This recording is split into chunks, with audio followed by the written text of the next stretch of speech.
Welcome to another episode of the Contractors Innovation Podcast, sponsored by CH Shotcrete. CH Shotcrete is developing implementation on my patents, and looks very good, Brian. By the way, my sale, by the way, Oh yeah. yeah, the company to remain nameless for another 30 days, but I think you know who they are. Yeah. The And you think everything looks pretty good? Yeah, it looks pretty good. The Very nice. A lot of that's through psychic energy and some of the sources I have that never let me down. But So I we'll talk about that after everything's I'm yeah. excited. I'm excited. We're gonna have some champagne. We're gonna have some champagne. So anyone who's listening, it's a simple matter to like and subscribe to our podcast. My friend Mohammed is somebody Hi. I met on social media, and he's from Pakistan.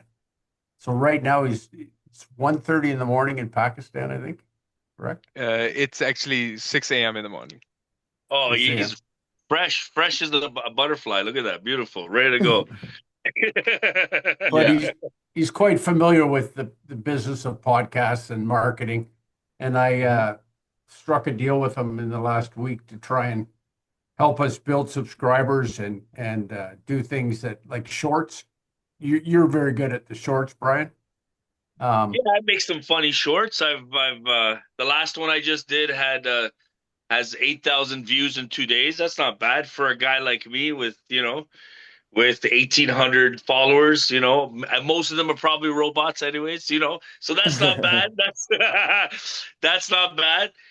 Uh, but yeah, do I have to follow you, Brian, or do you just send them you to me? should follow me. Yeah, you make me follow all your stuff. You should be following my stuff, y'all. Okay, Everybody should be following for, everybody. So make for the sure.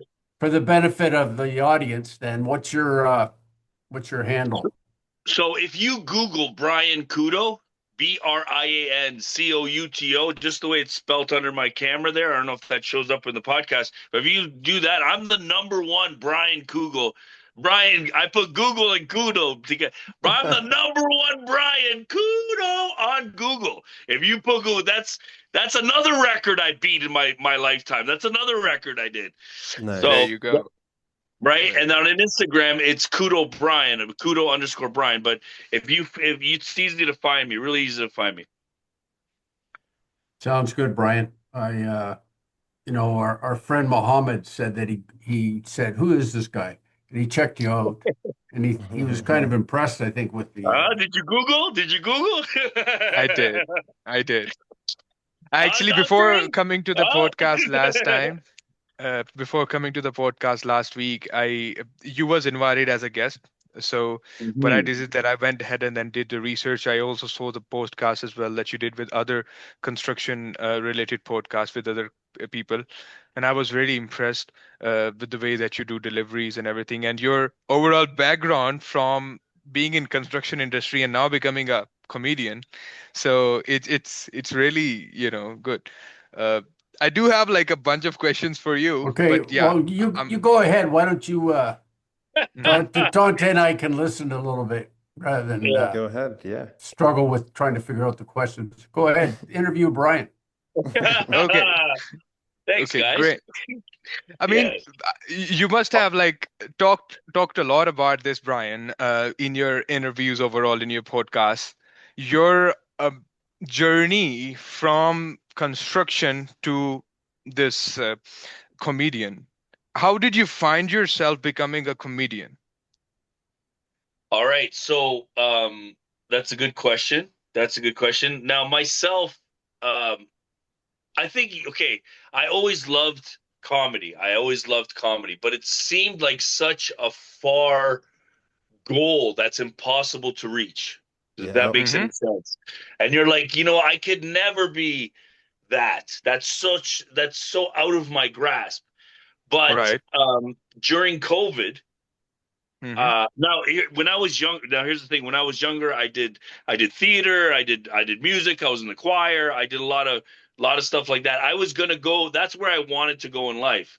But then I was, whatever reason, I changed my life and I went to start working construction because that's what Portuguese men do at my age, in my generation. That's what we would do. If you're not going to go to school, then you're going to go to work. That was my two choices, right? So uh, that kind of happened. But during that, remember when we were supposed to stay home for 2 weeks, and then we had to stay Yeah. home another 2 weeks, and then we had to stay home another 2 weeks. Remember that for 2 years? Remember during that time. Well, during that time, I went to a comedy show by Mike. That's really funny that you asked me. I'm wearing his shirt today, Mike Rita. I Okay. went to his comedy show in Toronto, and when I talked to him and stuff, I made him laugh. And then we had talked, and I said, "Hey, why don't I introduce you first?" And he said, "Yeah, why don't you, to get used to it, the mic, go ahead." And so I introduced him, and then that became, I'd go up and do 5 minutes, and then that became me going out and doing open mics, and then I started putting on my own shows, and so that's how it started from there. But originally, it was because I was able to see by interacting with Mike one on one. Because of COVID, Okay. everything was like kind of shut down. And so Mm-hmm. I gave me the opportunity to actually talk to him one on one and realize, hey, maybe I can do this. Okay. Right. So, and then from that point on, I kind of started doing my own comedy and working with other comedians to do other shows. I've taken classes still, really getting into the the the theory and the stuff behind comedy because I've been funny my whole life. I've been funny since I was a Mm-hmm. kid. I used to make people laugh. I used to make adults laugh when I was a little kid, right? I have that Right. gift. But when you're on stage, it's a different animal. When you're on stage, Yeah. you're dealing with people you don't know. You met them for the Absolutely. first time. You don't know these people. So you're dealing with kind of scripted. It's kind of scripted already. You should have an act when you're doing Right. comedy. When a good comedian, it seems like they're just talking. You're right. Mm-hmm. And that's Mm-hmm. maybe I shouldn't say this because people don't realize this, but that's an act that people have been practicing and working on to get the joke just right. Because the secret of the joke is being able to put the words in the right place, Yeah. right? Yep. Yeah. Yeah. Because when you're on stage, you're by yourself. Yeah. And your instrument, if you think about it as in music, your instrument is the noise that the audience is making or not making. Mm-hmm. Mm-hmm. Right? So your tool or whatever, what you're doing, you're getting the reactions out of the audience. So that's the purpose of the comedy show. That's your job as a comedian. So it's very hard compared to any other job that I've always just, this is the task, go do it. When you're done, you get paid. Right? Right. So, but comedy for me, I really got started because I went to a Mike Rita show. I had a chance to talk to him. I realized that another Portuguese guy who used to do construction now does comedy for a living. He was doing Right. drywall and he did a contest and he won the comedian contest. He won $5,000. And from that point on, he never looked back. Right. He went in the morning to his job. He tells the story. He went in the Mm-hmm. morning because the guys he worked with were all, how the construction guys are all mean to each other or whatever, right? So they were always like, you're not funny enough you're never going to make it. You're not funny enough to be a comedian. You know what I mean? Oh, you're not Jim Carrey. You know what I mean? All those things that Mike Right. heard from those guys. He goes and does the contest, shows up in the morning. Hey guys, I won. Hey, everybody cheer. Hey, Mikey. Hey, everybody loves Mikey now. Hey, Mikey goes, hey, I'm going to get coffee for everybody. Hey, everybody cheers. Hey, never comes back. Absolutely. Never came back. So that's a little story, a little Mike Rita story, and Right. he's been doing very well. He just does comedy full time. He does big arenas. He's done shows in front of thousands of people. He goes all around the world, and because of being able to just, there was something that clicked when I talked to him and got to see him like close up. That I was like, Mm-hmm. wait a minute, I think I could do this. That's Yeah. really great. I mean, Yeah. be honest, Brian. Was construction harder or bombing on stage?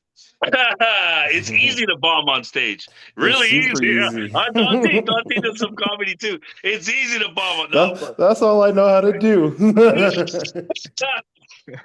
hey, I always like to have Dante before me because it makes my job easier, But just like in construction, okay, Right. everything in construction. You guys can hear me good. I don't want to Yeah, be yeah, yelling. you're Right. good. Yeah. Yeah. Yeah. Okay. Sorry, I was getting excited. I was like, "Am I too loud?" It's all Everything right. in everything in life, right? And even in construction, if you have the plan, if you have the right tools, if you got good men, and if you're not scared, that's the other thing too. You can't be scared to Yeah. succeed. You got to keep going safely. Obviously, we're not going to do dangerous things. When I say not scared, I mean like even if you've never done it before, attempt it. What's the worst that's going to happen, right? Right. Now, Right. safely, safely, you know what I mean? Safely. Everything has to be done safely. It's not like, oh, I never drilled for oil, let's go drill for oil. No, nothing like that. I'm talking, you got to be with construction, you got to really put your back into it, you know what I mean? Or not your back, like you got to really give it your go, because if you don't, you'll get stuck in the mud because you're knee high in mud doing a task. So it's easy. You guys remember Never Ending Story when Atreyu is pulling the horse through the mud and they get stuck in the mud? If you're that, it's because he got sad and he lost, right? It's the same thing in construction. You'll get sad and everything will just stop. There's jobs that will lose money because the men aren't motivated enough to get it done. Does that make Mm-hmm. sense? And so Mm-hmm. that's huge. That's huge. Tools, all that stuff is important too. There's really new innovative tools that make the job go way faster, and there's new procedures and all that stuff. But if your men don't have that motivation, you're done. You're done in the water. Right. Construction to me is almost like going to army. It's almost like the army, right? Right. And your focus or your task is to complete the job and for everybody to come home safely. That's the thing. And we're dealing with war zone conditions, like holes everywhere, mud everywhere, water, like stuff sticking in the winter. People who are working now, they have to make sure their sites are super clean before the snow, because once the snow comes down, it covers everything. I remember Mm-hmm. stepping on a nail like 10 or 20 years ago, stepping on a nail because it was underneath the snow. 10, 20 Mm-hmm. years ago wasn't like now where everything's way more safe. There's still Yeah. messes. There's still messes, but you know, yeah. So yeah, construction is you got to use your head and stuff, but it's a lot based on you and the crew that you're working with Okay. versus comedy. It's kind of more on yourself, right? And the Mm-hmm. crowd, it's not the crowd's fault if they laugh or not, as long as the crowd came with a good attitude to have fun, right? Mm-hmm. If you're having a comedy show at a comedy club or at an event that's supposed to be for comedy, you're not at a bowling alley trying to do comedy in the corner. That doesn't make sense. You know what I mean? Mhm. But if if the Mm-hmm. if the if the crowd is there to have fun, then it's on you to entertain and everything else. Versus where Right. construction, it's kind of a team. It's kind of a team game. You know what I mean? I absolutely agree with you, and I really like the energy that you bring in. I mean, in your days when you must be in construction, you must be bringing that same energy to your colleagues. So, what's 100. more stressful, concrete setting wrong or joke not landing? Okay, so it gets easier and easier in Right. construction for me because I could see it coming, right? Right. So much Mm-hmm. experience, so much experience. If everybody listens, we'll have no problem. Like as long Mm-hmm. as everybody listens, we won't have a problem because there's not going to be things that's going to come up that I've never seen before, right? Mm-hmm. The problem with concrete is when you're pouring concrete, okay, there's a thousand things that go wrong with concrete, but let's just Yeah. say that everything's supposed to be the mix is proper. It's not too hot. Like let's just think everything.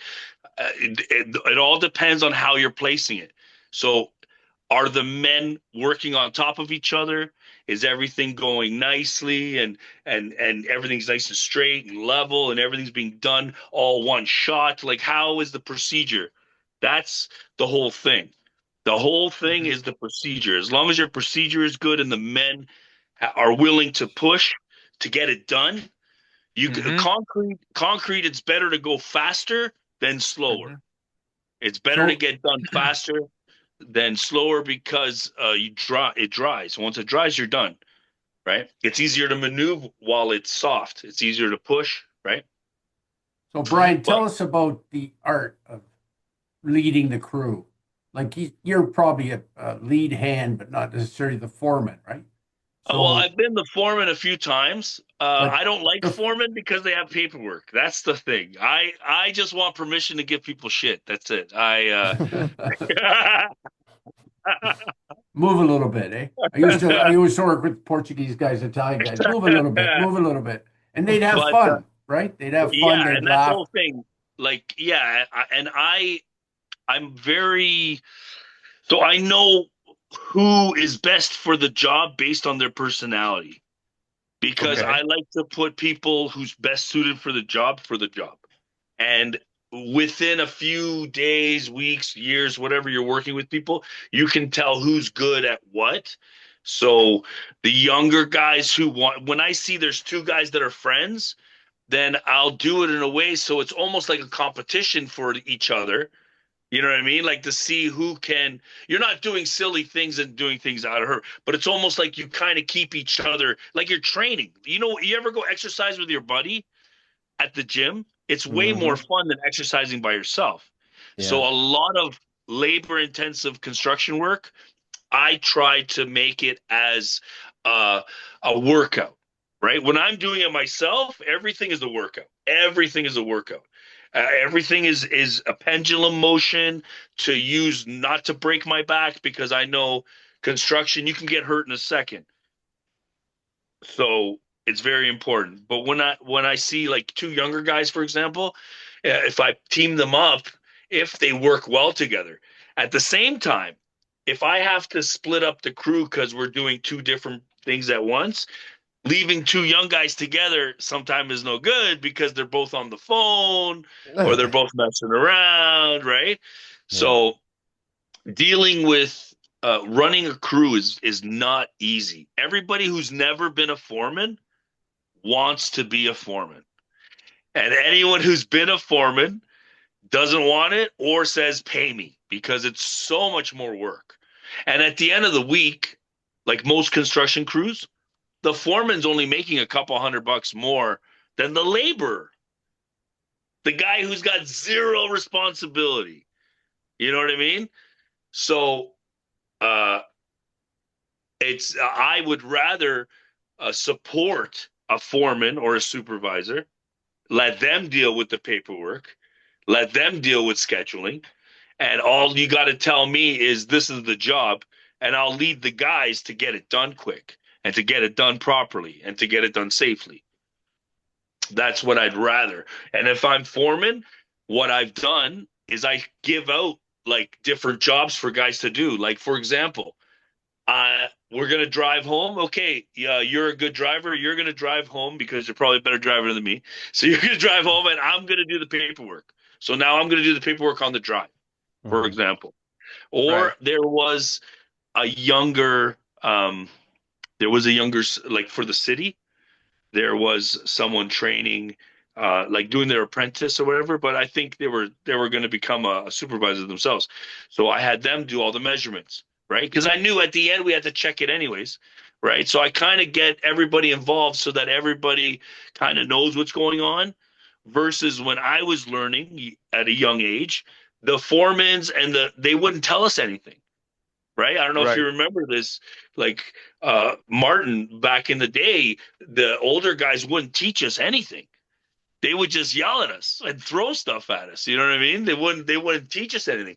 But with me, I want everybody to know what's going on because let's take it back to the battle.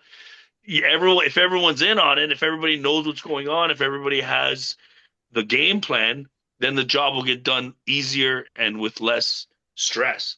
Hmm. We have enough stress in this world, and it has to be organized properly. If it's not organized properly, then you're done.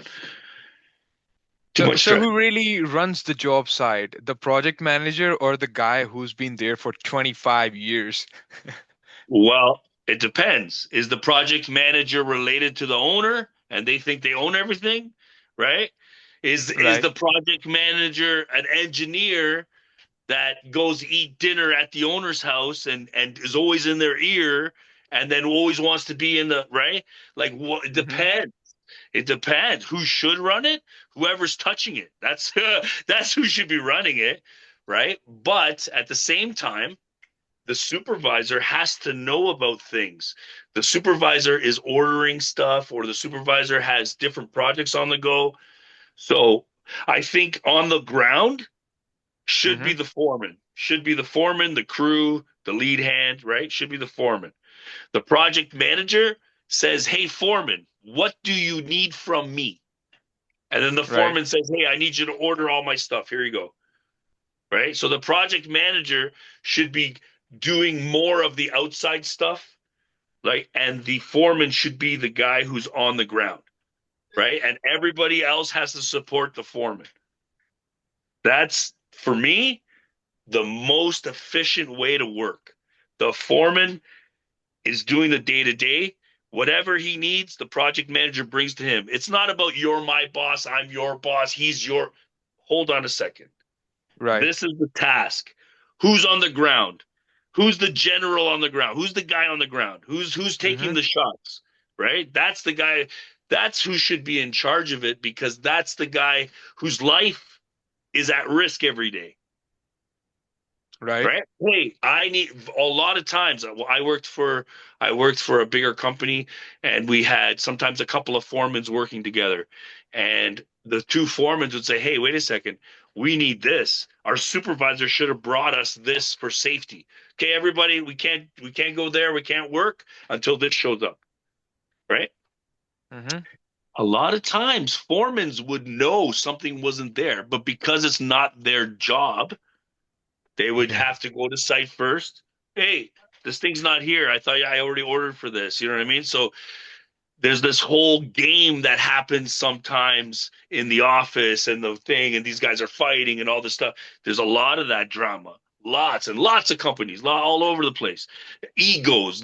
Everybody's got an ego, right? You Right. can't have an ego. If you want to make money in this company, if you want to make money like legit and no one's overworked or hurt or stressed, you can't have an Mm-hmm. ego. You can't have egos. And that's with everything. Like egos just ruin stuff. It makes people uncomfortable. And you could be confident.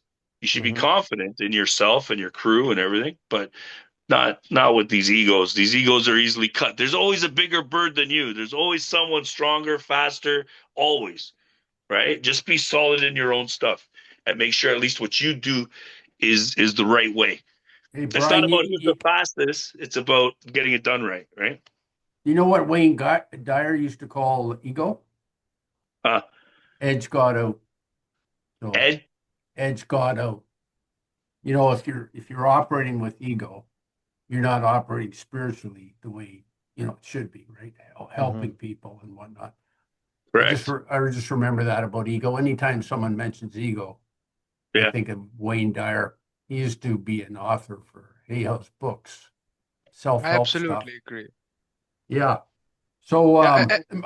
Mohammed, tell Mm-hmm. Brian a little bit about yourself because he wasn't here last week, and Yeah. he's from Pakistan, and I met him just chatting on LinkedIn, I think. Eh? Yeah. Yeah. And so he does the stuff that can help Dante learn, and he has an agency with a lot of people. Mm-hmm. And I said, well, I'd like you to co-host for a while and form a relationship once we sell these patents and also increase it so we could have a lot of subscribers. So Yeah. if Well, you could I think there's a lot of good information that's going to be put on this podcast. A lot of stuff we've already seen. Like you said, there's things that are in the works that we're going to see new things implemented. I don't know if you know this, but a lot of Martin's patents have already been implemented in Toronto for years, and now that's what code is. Yeah. You know what I mean? So I'm really excited about this whole situation and to be working with Martin. So it's good. It's a good spot. You're in a good spot. Okay, Yeah. that's great. I mean, I'm also very excited to be here as well. If we talk about my background, I've been always in business development fees, just like you in like construction.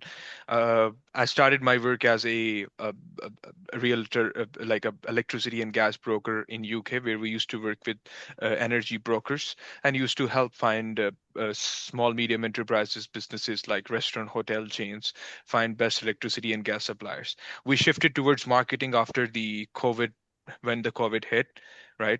And since then, I've been doing marketing for multiple brands. I'm specialized in niche marketing. I've worked in real estate, uh, energy sector. I've worked in different business niches as well, grocery retail as well. We overall specialize in building website infrastructure, sales funnel, and building a strategy for a brand that helps them gets the visibility overall and help them get the reach. So yeah, I worked with people, I like the energy that you bring in, Brian. I mean, the thing is, these kind of energy is great, and with this, you have with this, you kind of have just a potential. You need to have that guy in a podcast who can just talks about a lot of things and who can just present himself in a way the other can just want to listen to that guy, right? So Well, you have very that energy. entertaining is what you're saying. Very entertaining. Yeah, Very. absolutely. Absolutely. Yeah. Absolutely. So we've been talking, Mohammed, about I think Right. Brian's also been part of this. Is what else can we talk about? So we thought, well, a few weeks ago we talked about an accident that happened. 'Cause I think we had a guest that didn't show up or something. But what do you think about what's going on in Iran? Let's talk about that because that changes the topic a fair bit. But we all have Yeah. opinions, I right? guess at the view of Pakistan as well, because we're here. You're in Right. Pakistan right now, are you? Or Yes, I am in Pakistan. okay. So Well, he's that's Muslim, plus he's Muslim. Not Yes. that I think that's somewhat material to the situation. I think there's a lack of respect for Muslims by the US and by certainly by Israel, right? Yeah. Like even though they're from the same part of the world, but I think they're getting their ass kicked from what I can tell. Like, do you so. follow it, Brian? What's happening on that? It's like, what do you get on that side? Let's hear from Okay, because go ahead. everybody who's watching this podcast for sure has seen all the stuff on our end, but from the Yeah. Pakistan end, what are you guys seeing there? Like, what's happening? What's your views? First of all, our relationship with Iran has been very crucial as well. Iran was the first one actually who kind of said that, okay, Pakistan is a country, who accepted us as a whole nation there. Secondly, uh, the, as their leader have been shot and everything, there has been a chaos in Pakistan as well. There are people who are trying to retaliate and who trying to, push our government because what the ideology that we Muslim have is that when another Muslim brother is suffering, so we try to help that brother out, right? We have that ideology. So as things have been happening in Syria, things have been happening in Palestine, Yeah, Gaza. We already know what's been happening there. Babies have been, you know, they have been yeah, killing babies, lots of bombing and everything. devastating things. It is just devastating. You cannot, I mean, when you say things, you can just like you cannot even say that words only. Like babies getting killed, you shouldn't be talking about that, right? It's something understandable for us, and it should be understandable for the leaders as well. So there has been and there has always been a support from um, this side, from Pakistan side to Iran. uh, Iran is the only one that has stood up for what Israel have been doing. Hmm. Okay, so Iran is the only one that has stood up, and they have been continuously standing up against them, and Israel is retaliating. So it's an ongoing war that is being going on, and you're right, Martin. From Israel perspective, there is no respect for Muslims because if you go back, like at least 1,000 or 1,400 years ago, there have always been a clash between Muslims and Jews, Hmm. right? If you read the old occasions as Estimate. well, and the battles that happens, right? Yeah. So the Battle of Khyber is there, the Battle of Khandak is there, in which our Muslim leaders really fought with them, how they have Okay. betrayed. One more So yeah, thing. One more thing. Now we have to also specify too. There's different kinds of Muslim and there's different kinds of Jew. Correct? right, There is. absolutely. Yes. And so it's not all the Jewish people. It's not Yeah, all the Muslim. Just like in Christianity, we have Catholics and we yeah, have Jehovah's Witness. They're right. they're on different ends of the spectrum, right? And so Hmm. just like this, there is the radicals that want war, and the radicals that are killing. So that's all another Absolutely, thing too. We have to define, and there's good and bad in everywhere, right? absolutely. But yeah, I I agree with you. I mean, by Jews, I mean I don't mean to say like all the Jews are bad. I've Mhm. also seen Jews supporting Muslims. Okay, Yeah, and I've seen it in like a lot of states and a lot of different countries as well, where Jews joining protests of Muslims, and they're saying whatever it's happening in Gaza is wrong. Okay, yes. and they're talking about it, and they're talking about it continuously. So the it's just the problem that we have is a certain number of people that wants to go on a war, that wants to kill babies, that wants to kill people, and that wants to get their hold on the whole world, that okay, this is what they want to implement. So Mhm. that's where I think the major problem that we have with them. So what do you Well, think? What do you, they talk about Greater Israel, like they Yeah, want to take over Iran. It seems like an impossible task to me. I'm concerned where it's headed. I think that Trump's got a lack of weapons, and I can see him, backed into a corner. well, you Whatever don't they think? got on Trump, they got a lot of stuff on Trump, Well, I like think doesn't. Epstein, and I think there's a Well, lot. Go ahead. I don't know if the numbers are correct, but doesn't the states have more military than everybody else? Like they're like number one, two, and four in top air forces, for example. Like their Navy has the second biggest air force in the world. Their Air Force has the biggest air force in the world. SpaceX has the fourth, or uh, uh, Space Force. Space Force. Yeah, that's it. Is That's number yeah. four in the yeah. world. You know Just what I a mean? heads up, So we do have I just over 7 minutes left on this Yeah, recording. okay. Yep, all right. Sounds good. but we can keep going. Yeah. But so I don't know, man. I think there's tons of firepower and stuff. But like you said, if the Muslim brothers are in trouble, their Muslim brothers might help. And just like this will be a chain reaction. Now, there are some religions and stuff say that this has to happen so that Yeah, one guy's savior can come, which is the yeah, other guy's antichrist, which yeah, is the return of Christ again. So it's yeah, all this that it's written in that book that we changed yeah. our calendar for. You know the calendar? We changed Hmm. the calendar for that. So this is what is crazy because there's an agenda. It's already written. You know what I mean? And so all of this stuff they're trying to make into reality. They're trying to Mhm. make right. They're trying to make whatever happen. So that's the crazy thing because you and I still got to go to work. Doesn't matter who runs this place. I still got to go pour concrete. Okay, so please Yeah, leave us alone. Why don't you guys go fight? Go fight it somewhere else. Yeah, you'd be happy you live in Canada for sure. Well, and But that's the thing, and a lot of the middle is fighting with each other, left and right, and all this jazz.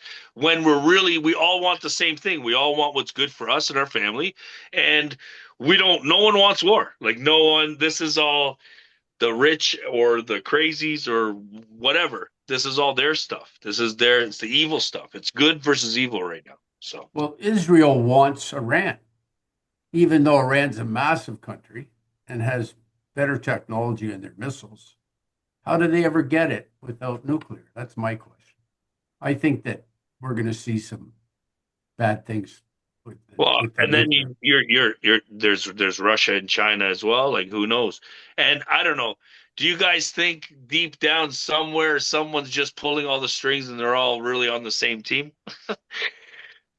I You think know, No, I don't there's a think I don't there's think a group of people. Netanyahu's on the what do you think? same What do you think? What do you think, Dante? What do you think? I page. want to hear the black guy. The black guy knows.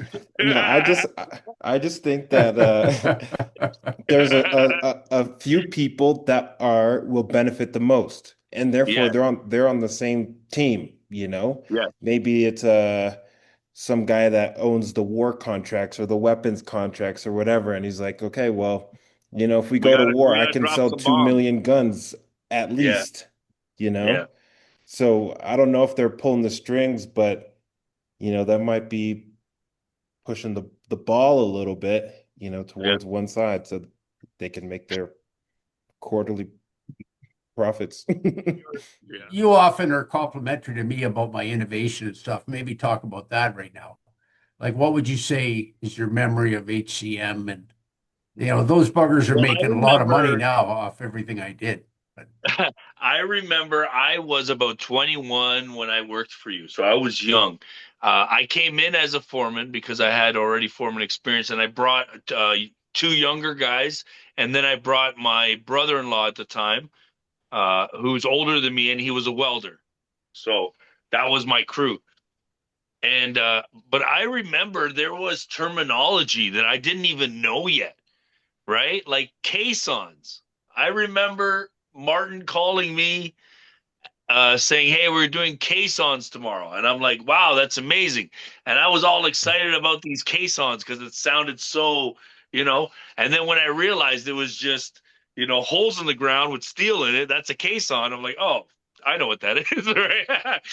So, uh, a lot of the terminology and stuff I learned working with Marty. That's with Martin. That's for sure.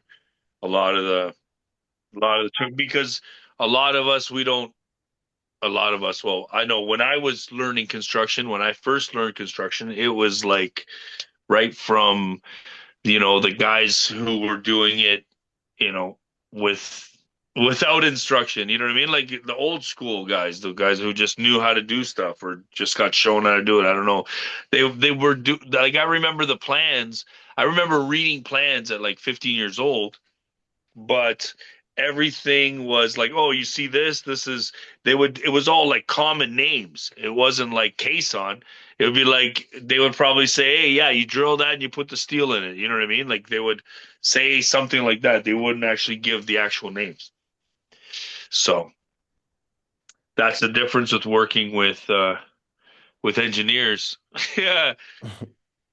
well, I was always a field guy. I organized stuff in the field for years with deep foundations. In 1989, no, 1982, I went to work there. And I ran the field for years. You know who I connected with recently is Norm Como. Uh-huh. He's like 80, 87, and he's still got short case, and he's having trouble competing. So I told him that I could help him with that because my patents are a real Correct. advantage, the waterproof wall, for instance. So I talked to his estimator. We had lunch with William Chen, and it was a good lunch, and we'll figure out some formula where if he can get a job and not be too timid. But he took it to Charm, uh, And what did they and say? well, they said no problem, but we want waterproofing. But see, my waterproof Still, wall. they Well, still yeah, want the waterproofing. but then we talked about how to put the terms and conditions together, and we Yes. said we said, well, we'll just put an ad price for that, and then Yeah. by the time it comes to the end of the job, we'll just say you don't need that. See how this wall, like And that's it's going to be obvious he doesn't need it, right? And Because that's the thing. Martin is always thinking outside the box. And when you've seen that this is different, even though it's concrete, it's chem concrete, it's kind of yeah, different. And so it replaces a whole step. But in order to replace that whole step, you're gonna blow a lot of people's minds that they're like, this has never been done. Do you know Yeah. what I mean? Like it's always yeah.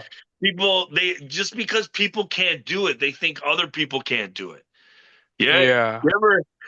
I go do a job, they're like, oh, how you gonna do that? How you gonna do that? It's like, hey man, that's why you called me. Well, that's So why you called me.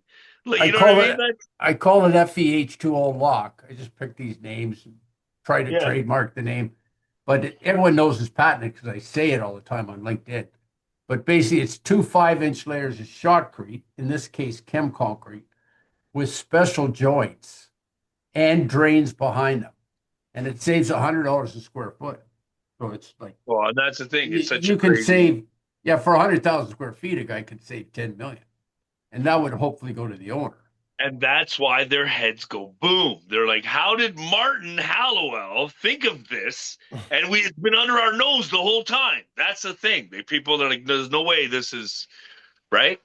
But that's the point of this Chem Concrete is that you reduce a whole step. You take out a whole step and you have a better product, a stronger product, way less work, way easier to put it in. You don't need to waterproof. Waterproofing takes a guy to go in the hole at least to waterproof it. That's dangerous. Something falls on them, whatever. Now you eliminated danger. There's a whole bunch of things that this patent will change. And that's where I have a question for both of you guys. Like, for example, if FEH2O Lock existed back in your contractor days, would you guys trust it immediately, or would you say like, let me see 3 winner season or 3 winners first? Like, what would you say at that time? I'm prepared to give a 15-year warranty. So I probably have to give a bond. Normal warranty is 2 years. Yeah. But there's no failure mechanism in this wall. And that's why I said, you know what? Go for 5. Go for 5. That's you're double as good as maybe I this should. other stuff. Well, I could charge more for the longer For the warranty. 15, but it's just the same thing. It's just an inch thicker. That's all it is. What we hope to get, the final wall. So we're putting 2 5-inch layers of shotcrete on, but there's also a structural wall. And a lot of times that's done with formwork, Mohammed.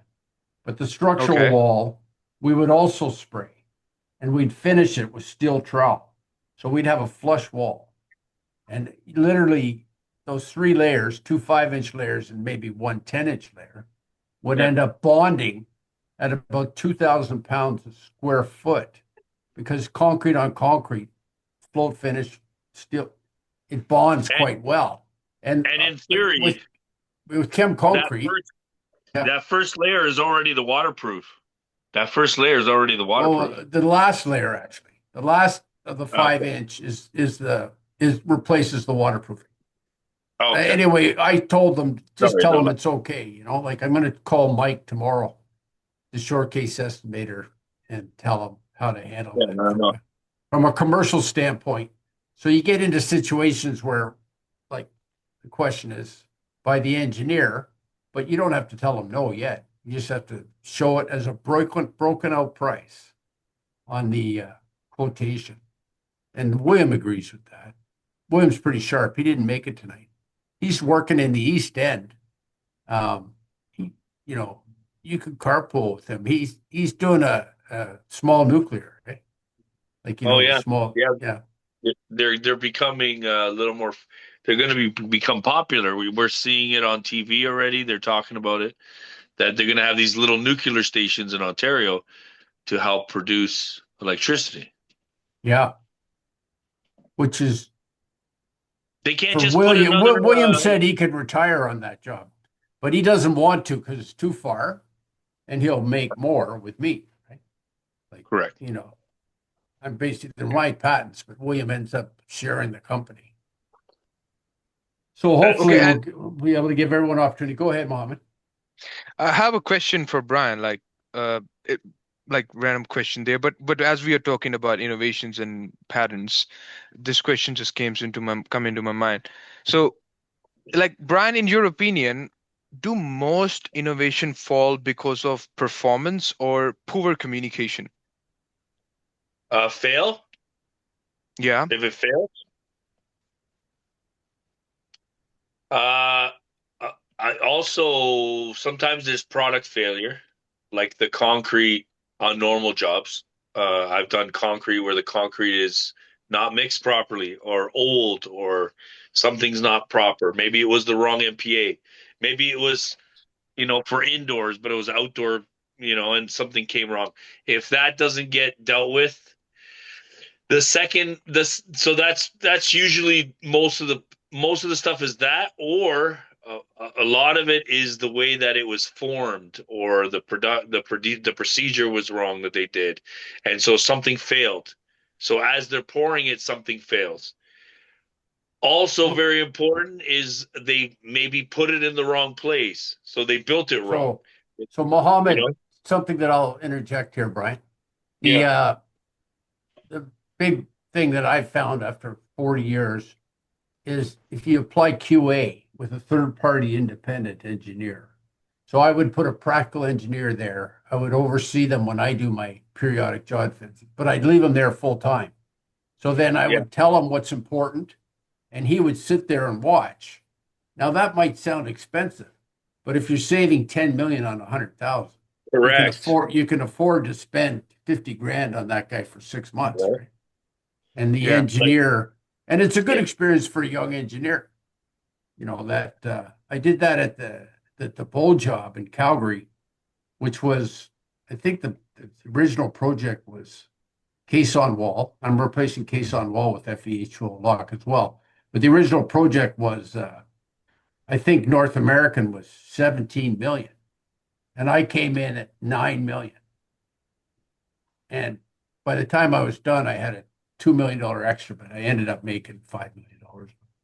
And that was because I perched the wall and I transitioned to shotcrete from a case on wall, never been done. So I gave that article to Keller, by the way. And that's the thing, because he has an inspector watching, an engineer, you'll catch that. Versus if you just have a crew, they're like, oh, it's the wrong one. Oh, I want to go home. Okay, pour. Don't worry. And then that's how sometimes something goes wrong. Things fail. Yeah, or you get a shoddier job. You'll always get a better job when you apply QA, and the QA is cheap. Really, particularly if you're going to bond something, you're gonna make sure that you back it up. So, but I've never done anything and failed at it in terms of these projects, right? I did a lot of different projects, mostly the way the drawings show, and not all the time did I influence the design, because what I did is I grew innovation over time. It wasn't something you could do in your first 5 years, right? You just had to learn what are people doing, how do engineers operate around those people. And there was a gap. There was a gap between the contractor and the engineer. And then we took engineering and we put it in-house. So we actually had RWH engineering, which we put with HCM. And nobody had ever done that. Now everybody does. There's a lot of work, and we ended up being able to apply that theory and give engineers a good experience by working with a contracting group. Now that's very common today, Brian, by the way. GIP does it. All these big contractors do. Well, because they're starting to realize that you got to farm the team. Any good sports team has a farm team. You know what I mean? So by having these young engineers with very simple, like they're engineers, they don't have so much experience, but all you got to say is, hey, make sure that this is this. Just watch out for this one thing, and you can give it to that young engineer, and they'll make sure that oh no, my boss said it's got to be 3.5 and it's 3.4. This is not going to, you know what I mean? So that's how the engineers at least start to learn bite-sized pieces until they can, see the whole thing. And I think the theory behind it is very important. And that's why I like now, compared to when I started, now you see a more people from the office out on site. When you see a big group, everybody's clean. Everyone's clean. They come on site. That most of them, they're learning something and stuff. And I think that's better. It's way better for the office people to come see what's going on outside. 100%. And that's where I have a question, like saying to you, Brian, like I have a question from Martin. Like, Martin, in your opinion, does construction reward innovation or punish early adopters? No, I don't. I would think it depends how the early adopter operates, right? You can't really say it's going to punish someone because they're doing something different. If they don't do something different, nothing will move forward. Nothing will be different, right? If we don't have innovators, I was always very tied to the men, and the men enjoyed it. I would always ask a guy like Brian's opinion. Like I go on to the Portuguese guys and I'd say, "What do you think? What do you think of this? What do you think of that?" Because I was visiting the jobs and I was looking after the men.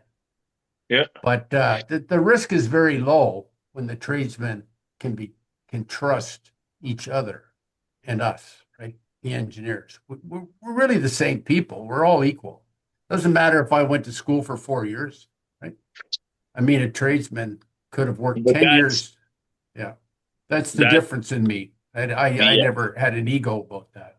Edge got out, remember? Yes. Yeah. The ego. We're all spiritually equal. Yeah. And if we go at it like teamwork is like I had 4 values: teamwork, innovation, serviceability, and sustainability. So I would talk about the values, and I put signs up in the shop, in the business, right? And I would talk about the values, be value based, not always. And I never put like dollar signs up, but we made lots of money. Like HCM today, I think they're doing 250 million a year. It's slowed down. And when I left, we were only doing 30 million a year, just when all the hard work was done and all the key people were hired. But they've got all the big rigs now, eh? Like they bought 5 BG36s. Now BG36s would never be used, that type of rig, because it's over designed, but it's over designed from a structural perspective. And they just bid on it. Like on the subways, HCM's on the subways. And sorry, what is a BG, like what kind of machine is that? BG34. It's a Bauer 34. Probably my best patent is my geothermal. It's going to change the world. So my FEBTU cell is with a BG34. I can put 5 30-ton geothermals in a day. Okay, so it's like and a drilling normally, machine. yeah, it's an open bore hole machine, right? Okay. And you can do shallower holes. When they do the standard geothermal, the return on energy is 2.5. With my geothermal, the return on energy is 5. So if you look at water, so what it is like a fountain. Inside the pile is gravel, and it overflows like a fountain. And then when the water evaporates out of the gravel, it's the world's best air conditioner. But again, production, knowing caissons, I said, why can't I do a geothermal that way? And that's really a remarkable patent. That's the one that Keller wants. I'm pretty sure. And that's what I mean. Would you go ahead? It's such a smart innovation. Yeah. And Martin, would you clarify it as a sustainability driven innovation or cost driven innovation? Well, good question. I would say geothermal is very much popular. So, when you talk about doing one hole a day, 300 feet deep, and having a return on energy of 2.5 on what it takes to push glycol, which is not sustainable. Glycol, if it leaks, is a mess. And you have to mud drill the hole with a wheel drilling machine. You do 1 a day, or you can do 5 a day over here. Instead of the hole being 2.5 tons, I can do that hole over there 30 ton, and I can do 5 in a day. You can understand that sounds impressive, and I would be honest with it. So in other words, I post all the time on LinkedIn, and American Society of Civil Engineers, they always pick up on a big group of engineers, right? They'll always look at that, but I hope that we can take the podcast and snip it and get that on YouTube. Like even talking about FEBTU Cell, If Mhm. you could take that Right. and somehow piece it together, we could practice it a bit, but you probably have enough Yeah. just today. If you Yeah. I would Yeah. think so. Yeah. So So you guys ready? You guys yeah. ready to stir the? You ready to stir the pot some more? Well, it's We it's already I'm more ready. it's We more already fun. did. How much time we got left? How much time we got left, Dante? How much time we got We left? I haven't got the warning yet, so we probably have another like 10, 15 minutes. So 10, 15 minutes. I've got the geothermal patents, and the nice thing about the geothermal patent, I figured out when I was doing one, I did a test site here, and when I was doing one, I figured out, well, I could put a windmill on top.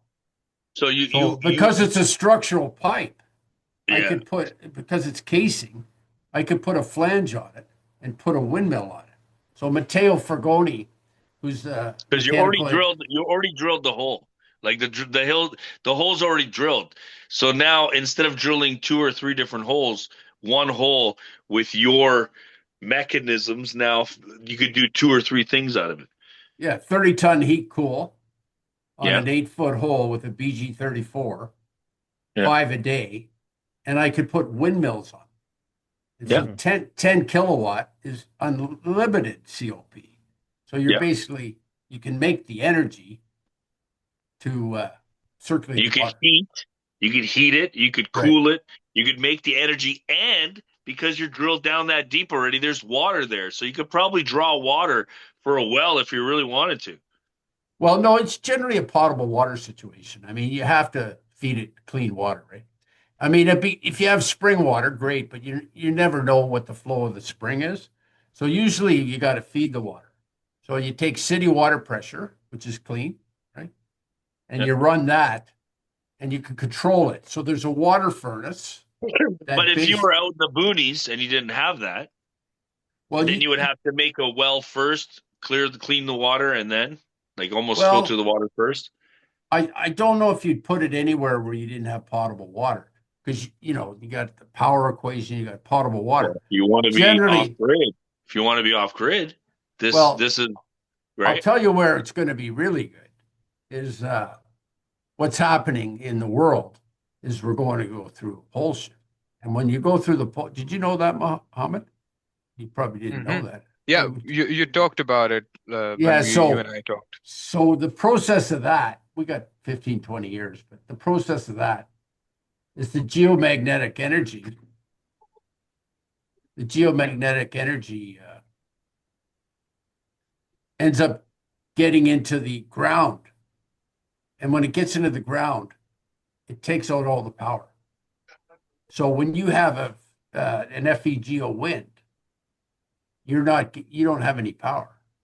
The power is coming from the windmill to run the water furnace, and you build a little building around it. And conceivably, that's the ideal off-grid device. Nice. Now, I see it more as a commercial application for the next 10 years, but I don't necessarily worry about this pole shift thing. But that's true that the geomagnetic energy, like my girlfriend always says, well, the geomagnetic energy is going to get you. But I said, well, actually, this device is not affected by the geomagnetic energy. Wait a minute. Is this like Y2K? No, it's K2Y. All right, you ready to stir the pot? I want to ask this question because Okay, go ahead. our friend Mohammed is from Pakistan. Mhm. And what's your general consensus? Because this is the states, Israel, all this stuff. They've been messing with Iran like in the 50s and the 70s, and now again there have been regime changes, right? Yeah. Right. So what's the name of the regime that's in power right now? What are they called? I think they are talking about Messiah, somewhat Messiah, that they're The gonna come Mossad? and they're gonna, yeah. Oh, okay. No, but who's in power now? I mean, for Iran, the name of the government. The government is called something, isn't it? Well, they're Persian, and well, that's a good.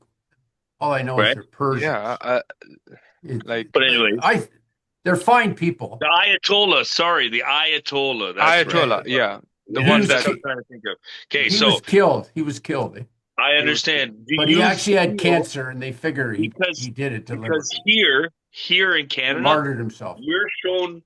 we're shown visions of people in Iran cheering that the Ayatollah is dead because they were very mean, they were very bad. What do you think They're the not cheering, general? Brian. They never cheered. This guy was loved. He was a very sophisticated individual, Okay, but what I'm and he seeing didn't on want to have nuclear war. He didn't okay, and want what it. I see on the media is that, you know, oh, Yeah, Trump is doing, they're happy for Trump. So as a person in Pakistan right now, yeah, what is yeah. the consensus? What's real? What tell us, or what you There, feel, or what they're telling you? you're right, Brian. There are some groups in Iran that are very happy with his death. Okay, that I have to say because, uh, and there are some groups just because of his death, his ideology has become everlast. Like they are just people that who are motivated more. And in Pakistan, there has been a very well support for Ayatollah.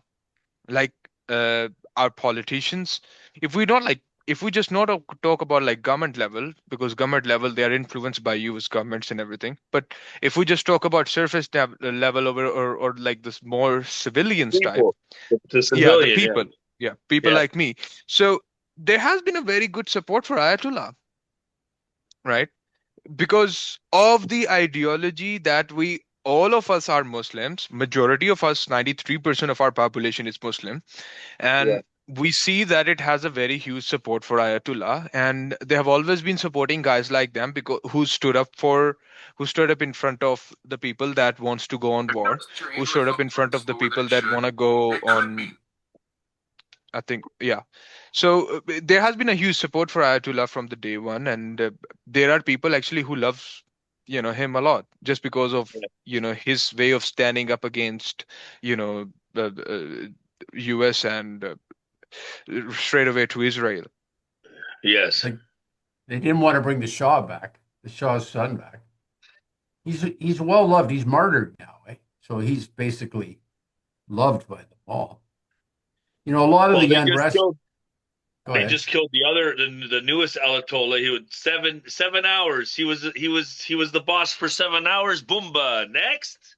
Really? Yeah, yeah, Wow. Yeah. that Yeah, happened as well. Martin did.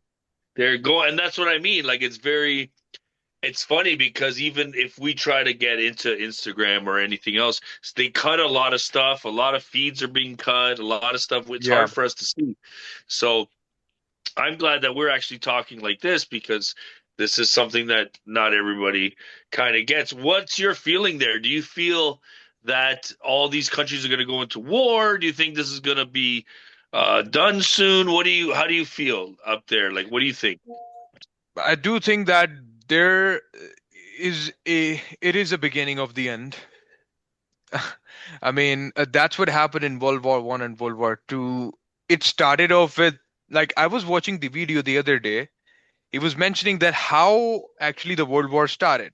When you look at the story as there was a guy walking from that other street and then he showed up that and then at that moment the World War started, right? Right. So you can say that it is the end of the beginning. I mean, beginning of the end. I'm sorry. So it's like the we talked about a lot of things like Jews talked about a lot of things specifically that certain sect of Jews, which I always talk about, they talk Yeah. about that a lot.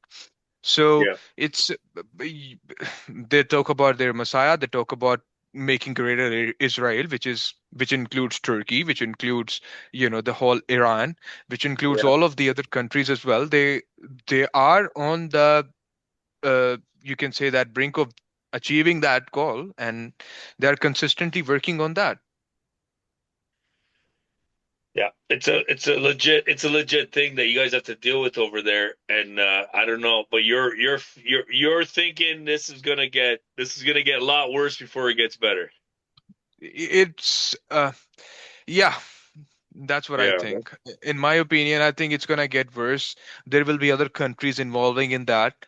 Uh, yeah, we may think So that do you think Iran will maybe do some cyber attacks and stuff like that? Do you think, you know what I mean? Because here's the thing too, they start doing cyber attacks and all this, and now all of a sudden, now there's an excuse to bring in a new ID that's more secure and everything else. You know what I mean? Like this is what Well, sucks about that's not going to be Iran, though. That's Yeah, the no, I'm American not thing. saying Iran. I'm just saying that everything it's a slippery slope. War is Yeah. a slippery slope because then all of a sudden, before you know it, you wake up and we're all in this, and we're like, "What the hell's going on?" So I Yeah. just hope I hope we keep our heads together. I'd be And surprised if Trump's going to pull the nuclear card. I You really bet you think I really think Israel is going to send nuclear weapons into Iran. I don't think they'll bow down. I don't think anything will defeat the Persians. The Persians over many centuries have been Yeah. well regarded, as almost Yeah. unbeatable. yeah. So Well, I think Napoleon even said, "Don't fight the Persians." yeah. Well, in the 300, that big Persian god and all that. You remember the big? I Yeah. forget his name, Xerxes. but Xerxes. Yeah, that's all Persian. That's all. You know what I mean? But either way, this is very unfortunate that all this is happening. I'm very sad. It's hard for me to do comedy when I see crazy stuff in the world. It's hard sometimes because I'm like, Yeah. I'm here having fun and trying to make people laugh, but in my thoughts, I'm thinking about the crazy stuff that's happening in the world. It's really hard. So I hope that this blows over. But I think I don't know how to feel about this, but you're saying that you think this is the beginning of big stuff. Plus Carney backs the states. Do you like Carney? I mean, he's a globalist. A lot of Well, people don't like him. isn't he making deals with China? That's what I mean. Are they all in on it? Like, is everybody in on it or what? Like, it's going to be Russia, China, the States taking over whatever sides they want, and Israel. And is this what's happening, or is there going to be crazy chaos wars? Well, We just Canada- a bit Canada- over 5 minutes, by the way. Canada and the U.S. might escape the first year. I don't know why. I was talking to someone today that talked about Canada is going to separate from like Alberta is going to separate because of the That's what indigenous. people are saying, but you can. I don't think you can. I don't You think think you're Alberta's allowed. going to separate before Quebec? That's crazy. Quebec's been trying forever. Hey, listen, me and my high school friends, we got on a bus and we went all the way. They brought tons of school buses of us kids to the Parliament buildings in Montreal and cheering and saying, "We don't want you to separate." So I remember that. I think we kept Really? Canada together. Wow. What year was that? This was in the 90s. This was like when they wanted to do a referendum and all this stuff. And so everybody was voting for them to stay. We even did a mock-up vote at school, So I you remember. guys were out there in Montreal with like boom boxes saying like, "Don't leave me." Yeah, we didn't have boombox. We weren't allowed, but we had posters. We made posters. I remember. Oh my God. I remember going and we drove all the way down there, like hung out for like an hour and then drove back. I think that's what it was. Like, I Wow. really think that because it's 8 hours there, 8 hours back. Yeah. I think yeah. we slept the kids were quiet on the way home. You know what I mean? But yeah, I remember that high school thing. It was a high school thing. I think we just drove down and came back. I don't remember hotels or nothing. So yeah, Oh. craziness. But this was a good podcast, guys. Yeah. Yeah, thanks very much, Mohammed. Yeah. Once again, pleasure to see you, and Dante, another good job. Mm-hmm. And God bless everybody. We'll let her go All now. right. God bless you too. Yeah. God bless Yeah. you too. It was amazing. Check me out March 14th, Backroom Comedy Club. Sure. Baby, I need to know